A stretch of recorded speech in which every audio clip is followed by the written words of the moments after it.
The ancient Via Francigena is the route that millions of pilgrims have traveled from Canterbury to Rome for hundreds of years in the name of Christianity. Nowadays, it is a destination for international tourism, thanks to which the areas where it stretches have been rediscovered and witnessed a new cultural development. If you come from Radicofani and take the leg of the Via Francigena towards Proceno, you can stop by this refreshment area to get some rest and grab a bite to eat.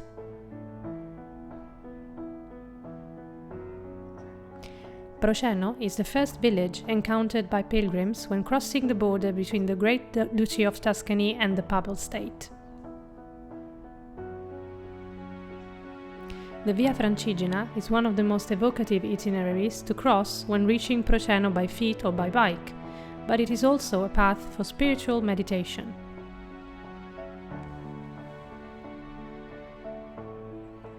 But is visiting Proceno really worth it?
Our tale begins from Palazzo Sforza. The facade has 3 rows of windows, locally sourced stone windows on the first floor and travertine windows on the main floor and below the roof. The coat of arms, divided in 4 sections, alternates lilies, the symbol of the Farnese family, with the prancing lion and the quince tree branch of the Sforza family. The palace was built by Ascanio Sforza around 1550 and was finished by his brother Paolo, who became Marquis of Proceno and owner of the palace. The architect for the project was Giovanni Lippi from Florence, and the construction works continued for about 7 years. In 1557, the palace was already functioning as accommodation for the priori, such as Cardinal Ferdinando de' Medici and Giovanna d'Aragona in 1567. The old basement kitchen, equipped with a big chimney, has been turned into a rural life museum.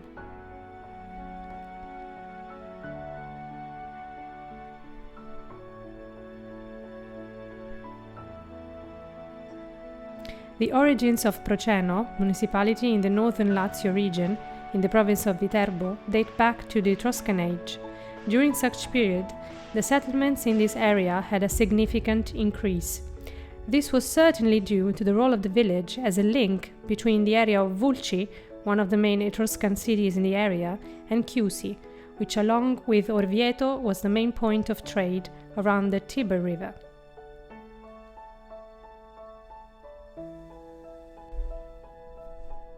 The castle is undoubtedly the main monument in Proceno. Its outline embellishes the skyline of the village. The fountain of the castle is part of the original structure of the garden and dates back to the first half of the 1800s. The top section is decorated with a pineapple, which was a welcome sign at the time. The bottom section is decorated with acanthus leaves. Now, let's go into the gardens of the castle. Built in 997 as a defensive structure by order of Pope Gregorius V, the castle is equipped with high walls with robust towers and a high central tower, all built with tough stone.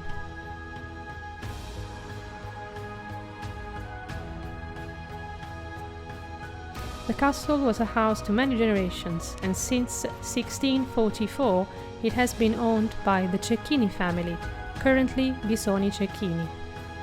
Thanks to this family, the places, the environment, the flavors and the memories of that time have been preserved, also thanks to the creation of a multi-building hotel in an old dwelling. The Keep of the Rocca is divided in 5 floors, where we can find a small private museum with numerous historical artifacts belonging to the Cecchini family.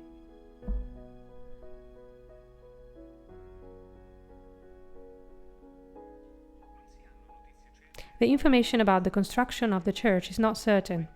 However, the portal and the Gothic arch suggest it was built in the early 13th century. The bold-looking bell tower reminds us that it once was a defense tower for the oldest fortification of Proceno, the castrum. This church was most certainly built on a pre-existing smaller church.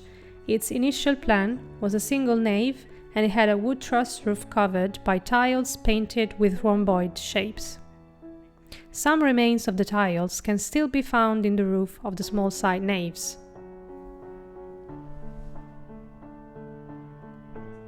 The construction of the tough stone sacred building with a strong but agile-looking sail-shaped tower bell can be presumably dated back to the early 13th century.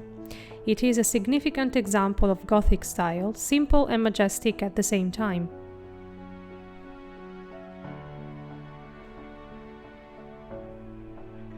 Right next to it was a thriving Benedictine convent, which was later given to the Order of Friars Minor Conventual along with the church in 1258.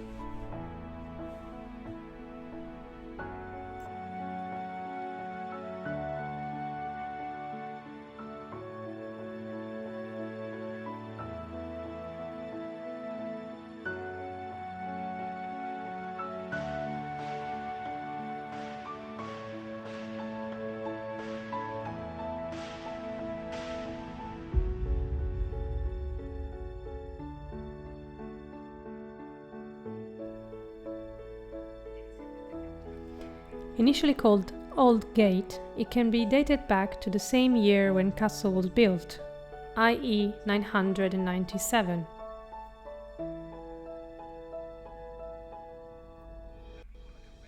The small medieval round-shaped chapel was reconstructed in 1873 in the exact position where once there was the convent of St. Agnes of the monastery of the Sisters of the Sack.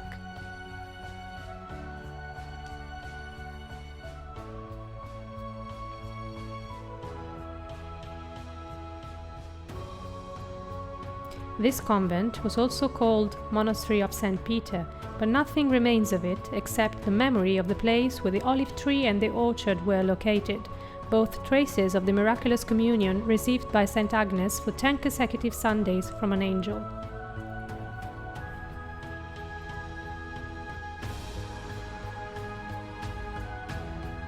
The first extremely ancient church was originally located in Piazza della Libertà.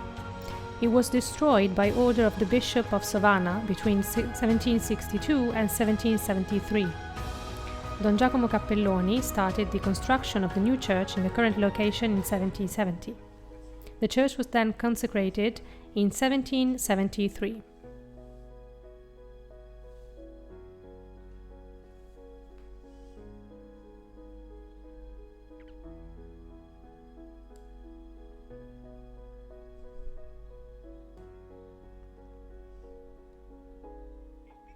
The small village of Centeno has always been closely connected with Proceno. The majority of constructions date back to the 1500s, and many famous people pass by it, such as St. Agnes in 1283 and Galileo Galilei, who was summoned by the Sant'Uffizio in 1625 and had to spend a period of quarantine there. Centeno is located on the border with Tuscany, and it was home to the papal customs until 1870.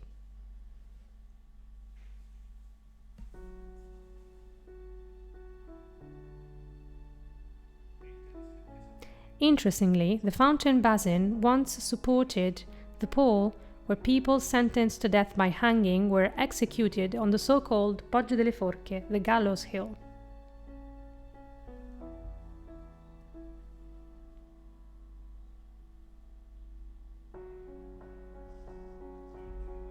The latest enlargement of the church and the constructions of the facade dates back to the end of 1400s. In 1526, a loggia supported by columns was built outside the church. On the 5th of December, the feast of the Madonna della Neve, Madonna of the Snow, was celebrated.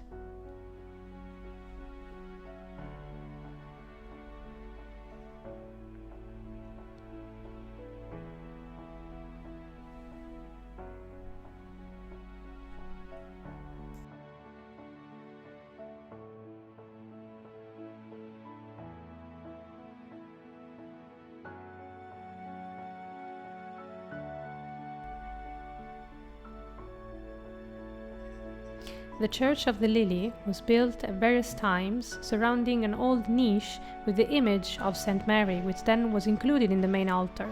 The face of the Madonna and the Baby, painted around the late 1200s and the early 1300s, are still visible on the old fresco.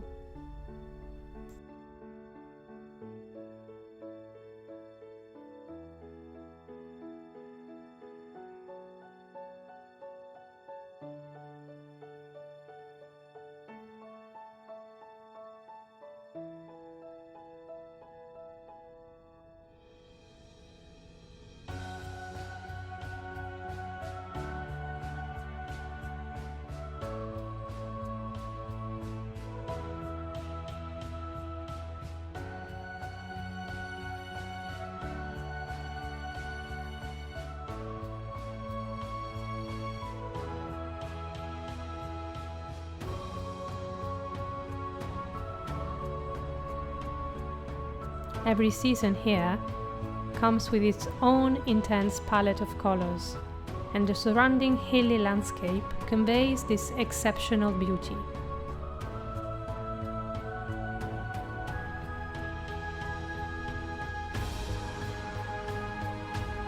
This is all we could say in a short amount of time.